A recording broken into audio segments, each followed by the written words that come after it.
Hello, good morning or afternoon, everyone, depending on when you choose to watch this. If you want to watch it in the afternoon, go right ahead. If you want to watch this morning, go right ahead. But I wanted to send it out. It's a short class today, but I wanted to send this message out earlier today because we got the information on Friday, later in the day. So I want to make sure that I get this information out as soon as possible. For most of the parents, it's been sent out, even to y'all. Hopefully it's all been sent out. But there was a letter from us, and it says, "Dear parents, families, and caregivers." Now, we're all part of family in terms of, what this letter is intended for. So I'm going to read the letter over, and then I'm going to explain a few things, especially because it concerns COVID and how we're moving forward. So it's kind of good news. But it's also, what we need to do to make sure that we keep moving forward. So, it goes as such. Dear participants, families, and caregivers, February has brought an anxiously awaited return of in-person services, sunny weather, and soon the lifting of the mask mandate in most places. And this is true, February 15th. It's a day to look out for. Though we can't let our guard down yet. Our masks while at program,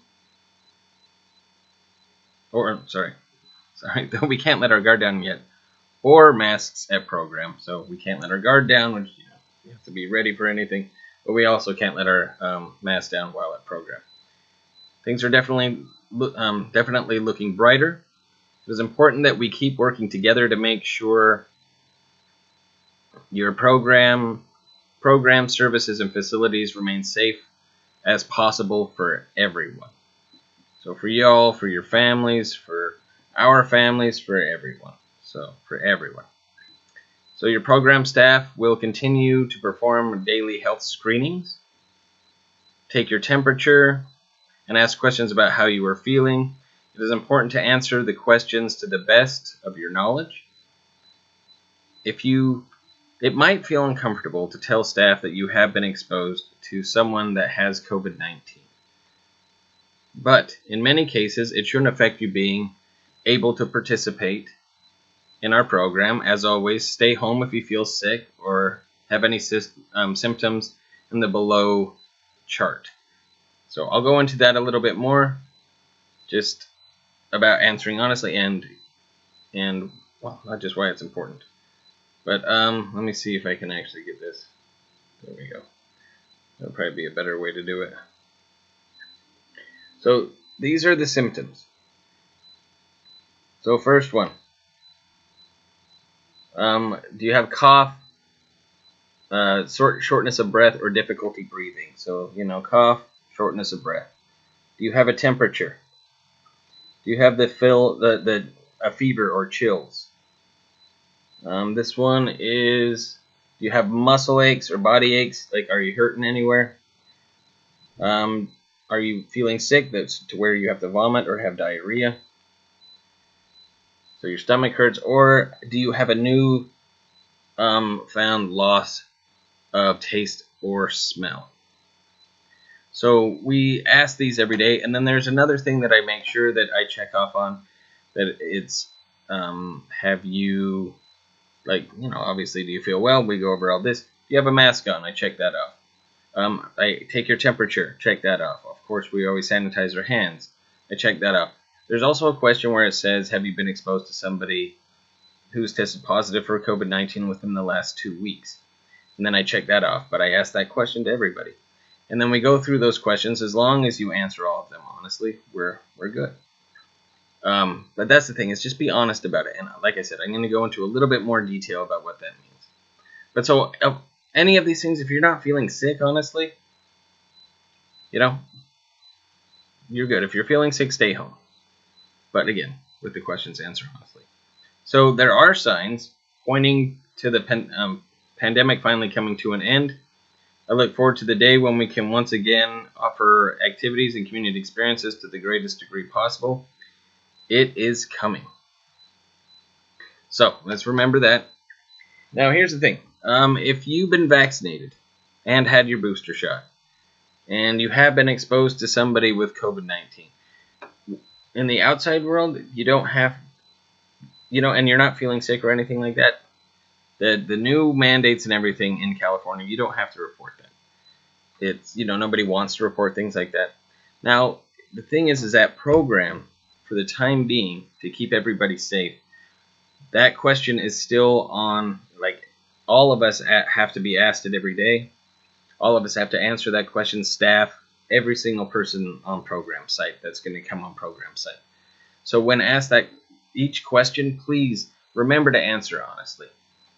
Just, when I did the pony run for a little while, and we had a bit of a break, an outbreak. I mean, I don't want to call it an outbreak, but people were getting diagnosed with COVID quite a bit for a little while there. And I remember going through and seeing some checklists from different programs, and there were a lot of yeses. And I was like, are people confused or answering this wrong? They're like, no, this is what's happening. But people still can come to program. Even if you've been exposed but you've been vaccinated and boosted, there's a good chance that you're not going to have it, and you don't need to report it. Now, if you're not vaccinated, that is definitely something you should be reporting. I would say we should report it no matter what, and then monitor our symptoms. If you're not feeling sick or anything like that, and you're like, I have been exposed, but I don't feel sick or anything like that, you're still okay to come into program. Wear the N95 mask. We have plenty of stuff like that at program. And we'll still be doing our, distancing when it comes to pickups and drop-offs and everything like that. But please take the time to really think about it and answer the questions honestly. This way we can keep your family safe, our family safe, everybody safe. And like they said, it looks like we're coming to a point where we could start to open up more, like a lot more. But we have to make sure that we get to that point. And the better we do, and the safer we are, the faster we're going to be able to open up. So, again, a lot of people have been exposed to COVID-19, and they've all answered honestly, and they've still come into work because they're not having any symptoms. They've been vaccinated and boosted.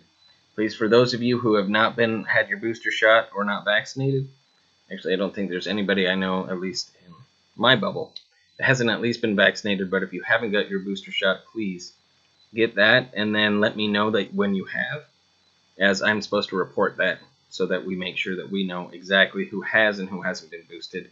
And again, that will get us back to paid work, park, all sorts of places, volunteer work, more people in the van, seeing friends again, all of that good stuff will start to happen again. So this is really good news, but let's just be honest, and that's what it all says. Let's just be honest and report if something happens and how you're feeling, and of course let us know what your vaccination status is. As long as we have all that information, things should go pretty well. All right. Well, thank you for taking this time, and if you have any questions, comments, concerns, suggestions, anything like that, please let us know. Let me know. I'll let anybody know if I don't have the answer, of course. All right. Ciao for now. Bye, everybody.